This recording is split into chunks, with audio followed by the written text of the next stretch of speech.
Mga kapatid, medyo asahan pa rin ang mga ambon. Sabi kasi ng Pag-asa, andito pa rin sa bansa ang buntot ng cold front. Pero bahagyang bomba na ito dyan sa may Visayas at makikita natin dito sa Metra, yung mga pula at asul na hugis yan, simbolo po yan ng ulan. Kaya sa mga kapatid natin dyan, medyo mas mag-ingat po kayo. Pero abot din ang epekto niyan sa ilang bahagi ng Luzon, lalo na sa bandang Southern Tagalog. Diyan naman sa may Mindanao, posibleng maging maulap pa rin. Pero okay naman ang panahon dyan. Pero maiba tayo. Talaga namang nakakalungkot ang galunggong na simbolo ng kahirapan o kaginhawaan ng Pinoy ngayon hindi lang basta mahal, imported na rin from China pa. At ang mas masakit, mas mura pa raw kaysa lokal na GG. Malas yata ang galunggong pag Aquino ang presidente. Alalahanin na unang nagmahal ang islang ito nung panahon ni Tita Cory.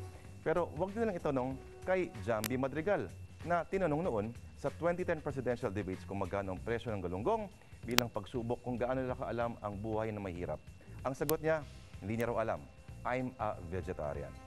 At yan ang ulat pa noon sa ngayon. Ako po si Lord Rivera, nagsabing pag masyado mahirap ang buhay, kumain na lang ng gulay.